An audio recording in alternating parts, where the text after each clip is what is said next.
pessoal, boa tarde. Sejam muito bem-vindos ao Café com Doutora Vivian.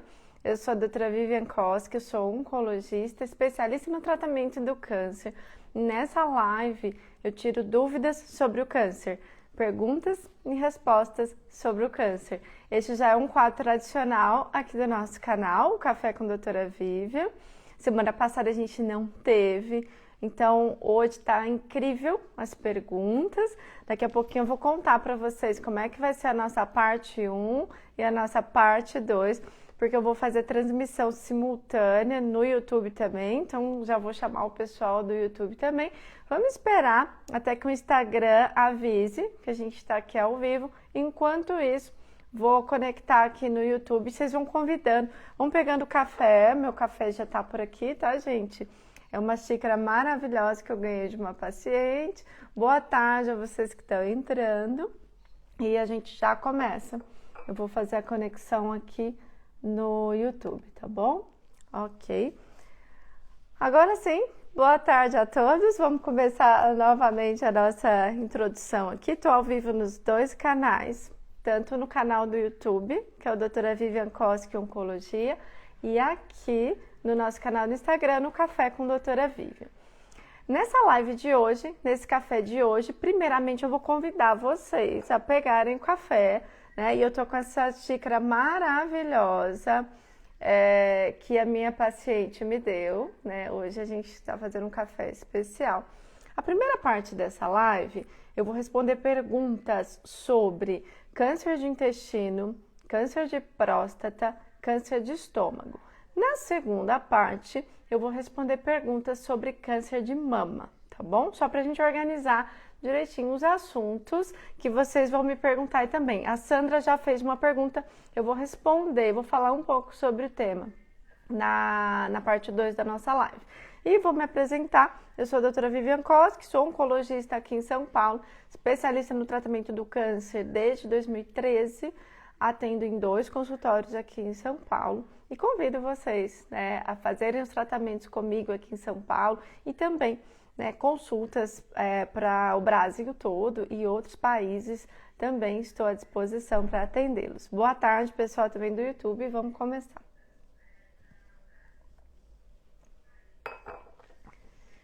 Parte 1 da nossa live, então, e acumularam as perguntas porque semana passada não teve, então eu separei aqui.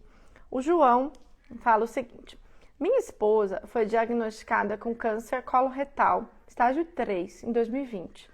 Passou por 7 sessões de quimioterapia, era para ser 8 sessões, porém na 7ª quimioterapia ela teve obstrução intestinal. Após 10 dias hospitalizada, resolveram remover 20 centímetros do intestino necrosado. Essa parte necrosada foi resposta da quimioterapia? Será que era câncer? Ela segue hoje relativamente bem. Exames de sangue, imagem, colonoscopia estão limpos. Tudo isso em plena pandemia. João, pelo que você conta aqui pra gente, o estágio 3 de um câncer de intestino é um estágio que requer a quimioterapia adjuvante, que é a quimioterapia preventiva. E provavelmente isso que aconteceu com ela não era câncer. Provavelmente era uma obstrução benigna chamada brida, que é comum de ocorrer esse tecido, né, pós-operatório. Então, possivelmente não se tratava de um câncer. Essa obstrução intestinal, as obstruções intestinais não são causadas exclusivamente por câncer, podem ser causadas por bridas, né, que é como se fosse o tecido cicatricial formado após uma cirurgia realizada no abdômen, na pelve. Provavelmente foi isso que aconteceu. Não acredito, João, que tenha sido necrose do tumor nessa região que por isso obstruiu. Não, até porque o tumor me parece que havia sido retirado em uma cirurgia e que essa químio que ela estava fazendo era uma quimioterapia preventiva para evitar a recidiva do câncer de intestino no estágio 3, na qual ela é indicada. Então, essa foi a nossa primeira pergunta. O assunto aqui, Iraneide, na parte 1 da nossa live, câncer de intestino, próstata, estômago, mais algumas perguntas aqui. Então, se vocês tiverem dúvidas sobre esses tipos, aí a gente vai conversar. Na parte 2, vou falar sobre câncer de mama. O pessoal do YouTube aqui tá perguntando também, tá? E câncer de mama a gente vai na parte 2. O Assis. Doutora, parabéns pelo vídeo. Fiquei mais tranquilo. Tive câncer de próstata 12 anos atrás. Fiz prostatectomia radical, não fiz nem radioterapia e nem quimioterapia. Agora, em 2023, o meu PSA está 0,27. O urologista pediu uma cintilografia óssea. Estava observando os pontinhos pretos localizados na lombar e no sacro. Sou portador de espondilite anquilosante. Na conclusão, tem alteração de natureza degenerativa e atividade osteogênica de L3. A espondilite causa degeneração óssea? O que seria atividade osteogênica? Aqui o Assis, ele comenta um vídeo que eu tenho aqui no YouTube, um vídeo muito acessado, sobre cintilografia óssea, se tudo que aparece na cintilografia óssea é metástase. Então, se você não assistiu esse vídeo, é legal assistir para entender o assunto que a gente está falando. E o Assis conta que ele teve câncer de próstata, fez a retirada completa da próstata, a chamada prostatectomia radical. E nós sabemos que os pacientes que fizeram a prostatectomia radical, o ideal é que o PSA fique praticamente zerado. E o Assis está contando que o dele subiu um pouquinho, que está 0,27. Né? É um pequeno aumento, mas precisa ser avaliado, porque pode se tratar de uma recidiva bioquímica do câncer de próstata e pode requerer algum tipo de tratamento do tipo bloqueio hormonal, porque a testosterona é o alimento para o câncer de próstata, pode requerer radioterapia, dentre outros tratamentos. Mas a pergunta do Assis, ela é bem específica, ele está preocupado de, na cintilografia óssea, esses pontinhos pretos que ele vê ser metástase no osso, tá? E a probabilidade, Assis, não é grande, porque num PSA de 0,27 é bem baixinho. A probabilidade de metástase óssea, principalmente em vários pontos, é muito pequena. E respondendo a sua pergunta, sim, espondilite anquilosante pode causar um desgaste ósseo e pode sim aparecer na cintilografia óssea como pontos de desgaste. Né? Então, essas alterações na cintilografia óssea podem ser causadas pela espondilite. Então, é importante que você converse com o seu urologista, já que existe uma pequena elevação do PSA, para entender qual o caminho é que vocês vão tomar juntos. Aqui uma outra pergunta de câncer de próstata, da Lisete. E quando o câncer na próstata já provocou a metástase nos ossos, qual é o tratamento? Tem cura? Radioterapia resolve? Gente, tecnicamente falando, quando nós falamos de câncer com metástase, eu não posso dizer que existe a possibilidade de cura. Existe a possibilidade de remissão, de controle de doença, mas cura, tecnicamente, eu não posso falar. Mas como é que a gente controla, então, um paciente, né, com câncer de próstata metastático? Primeiramente, com os bloqueadores hormonais, porque como eu disse a vocês, até poucos minutos atrás, um dos alimentos do câncer de próstata é o hormônio masculino, a testosterona. Então, o tratamento utilizado, como primeira forma de controle de um câncer de próstata metastático para os ossos é o bloqueio hormonal da testosterona. E hoje nós utilizamos bloqueadores, que além das injeções que nós fazemos, que são injeções trimestrais ou mensais, que vão fazer baixar o nível de testosterona, existem bloqueadores hormonais orais de nova geração. Vou citar alguns nomes aqui, sempre que eu cito nomes, não tem nenhum conflito de interesses, o canal não é patrocinado, não estou fazendo propaganda de medicamentos e não estou prescrevendo para ninguém. Mas os novos agentes hormonais para o tratamento do câncer de próstata metastático, sensível à castração, que é esse tipo de câncer que responde ao bloqueador hormonal. Nós temos a apalutamida, a enzalutamida, a darolutamida, isso junto com a quimioterapia, né, e a abiraterona.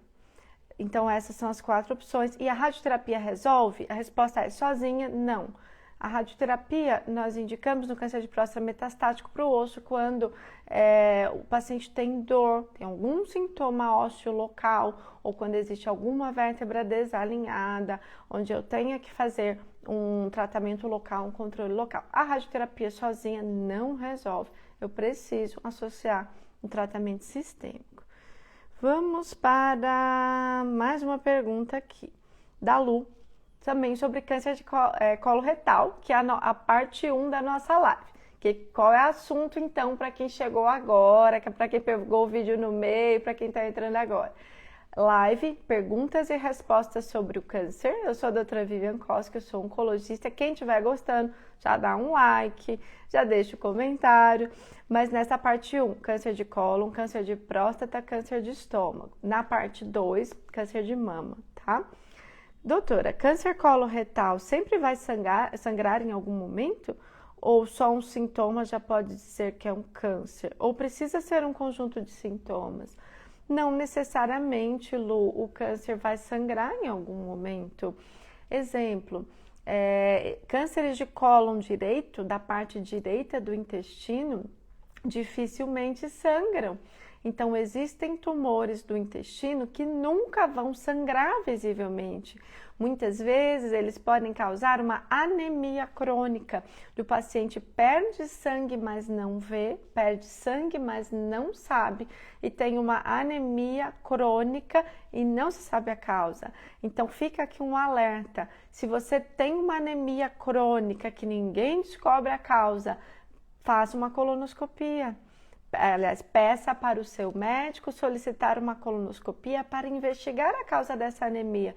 Pode ser, sim, um câncer de cólon que sangra silenciosamente, mas você não vê e por isso anemia. Mas nem sempre o câncer coloretal vai sangrar visivelmente.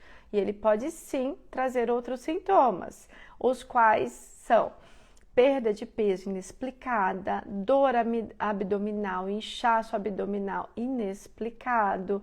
Ele pode causar dor à evacuação, o sangue nas fezes, que é o mais comum. Esses são alguns outros sintomas que ele pode causar. Aqui uma pergunta da Fabiane, né, perguntando sobre, doutora, câncer de intestino com metástases tem cura? Dificilmente, quando a gente fala de um câncer com metástase, a gente está falando de um câncer que disseminou, que foi para um outro órgão, que saiu do órgão de origem, saiu é moda de dizer, tá, gente? Que atingiu a corrente sanguínea ou a corrente linfática e migrou para um outro órgão ou para um linfonodo à distância, que não é outro órgão, mas também pode ser considerado uma metástase. Nestes casos, em 98% deles, isso falando em 2023, estou fazendo essa live em 4/4/2023, sempre falo a data, apenas 2% dos casos pode ocorrer a cura quando são metástases, por exemplo, de um câncer de cólon localizadas. Uma metástase no fígado, uma metástase no pulmão, e essas metástases podem ser operadas. No caso de metástases múltiplas, em 2023, pelo que nós sabemos dos tratamentos atuais, a tecnologia atual, a gente não consegue falar de cura. Então, a gente fala de controle de doença, remissão de doença. E utilizamos o termo tratamento paliativo, que eu sei que assusta muita gente, mas tratamento paliativo não quer dizer, em nenhuma hipótese, que o paciente é terminal, tá bom? Vamos ver mais perguntas aqui. A Mônica pergunta também sobre o câncer de cólon. Meu tio fez esse tratamento de câncer coloretal e não precisou de cirurgia. Agora o meu médico disse que preciso da cirurgia.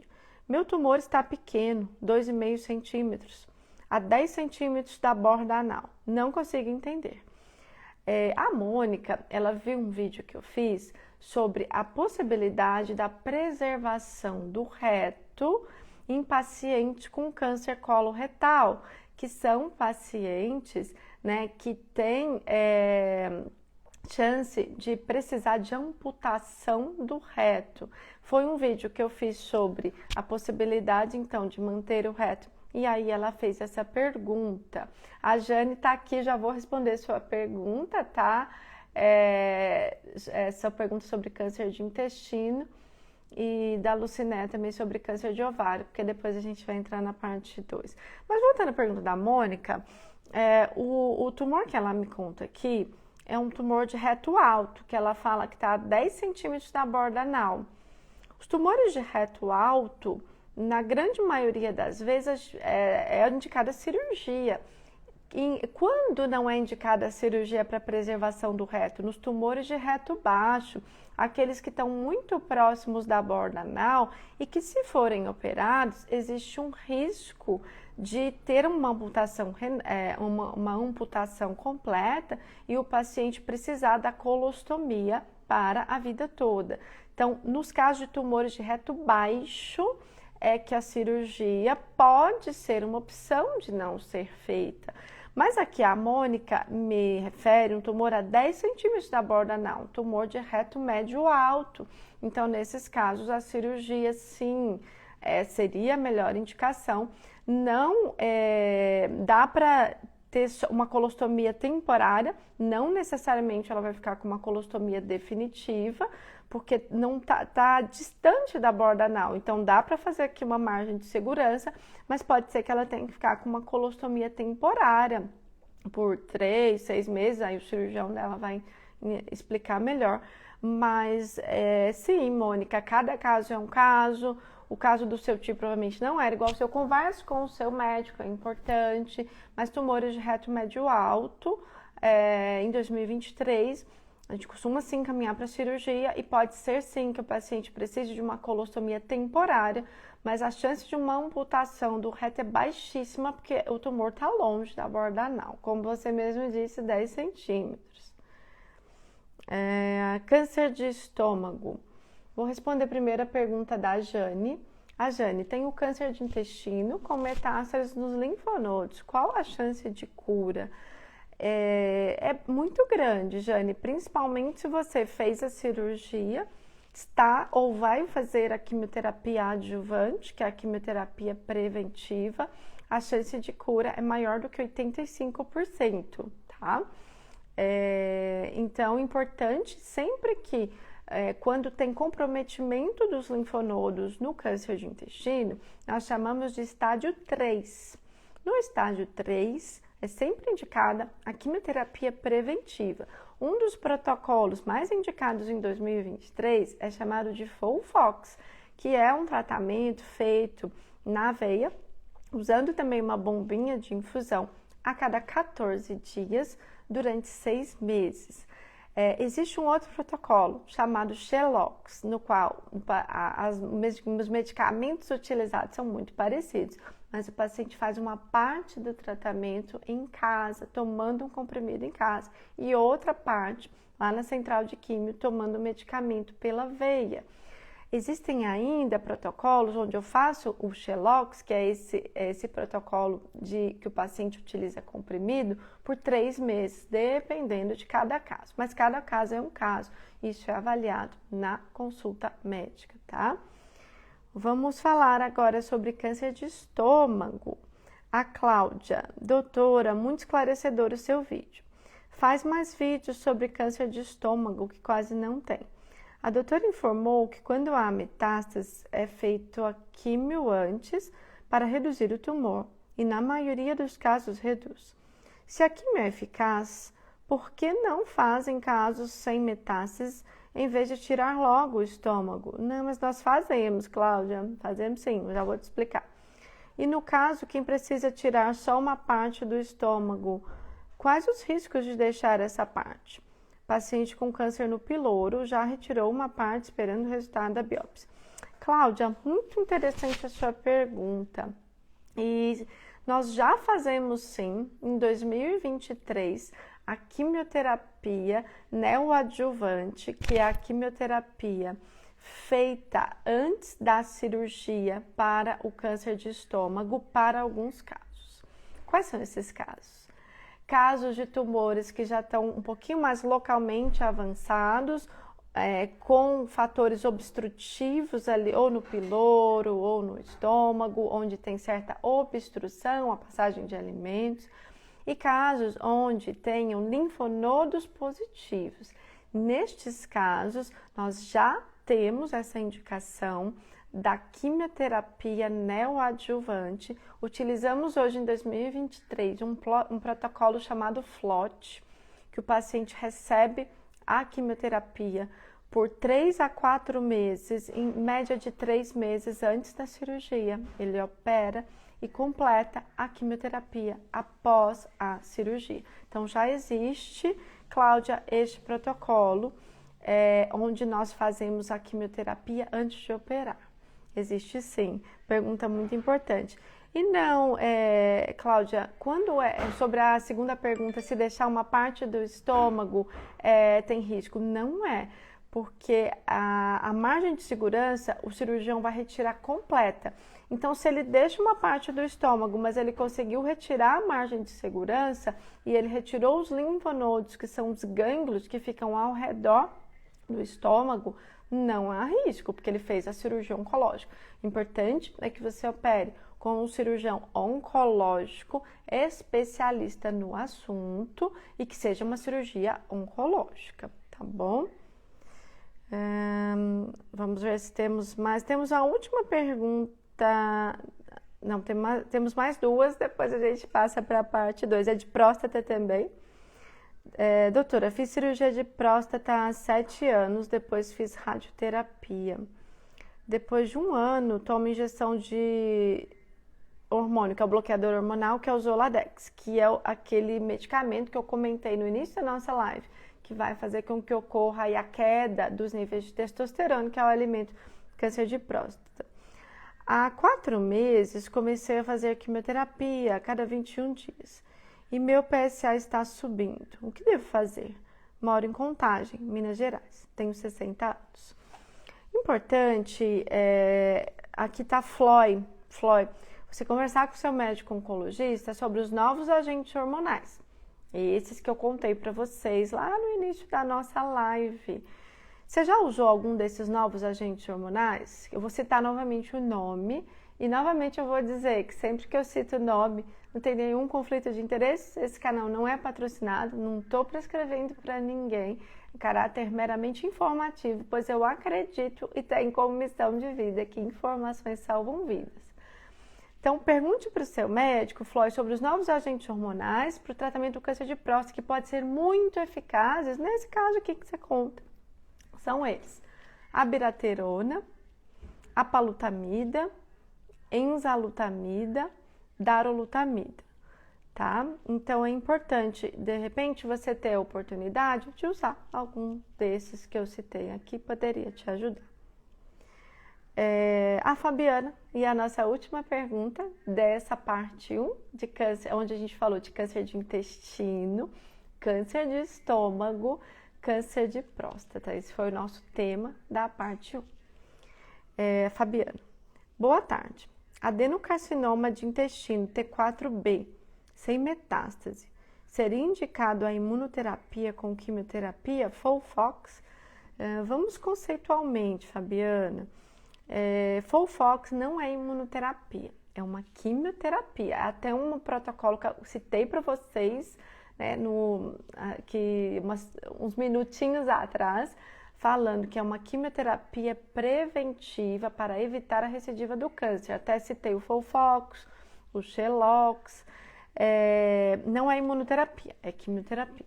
E sim, Fabiana, dependendo do caso, T4B sem metástase linfonodal, mas o que é um T4B? Já é um tumor de cólon localmente mais avançado.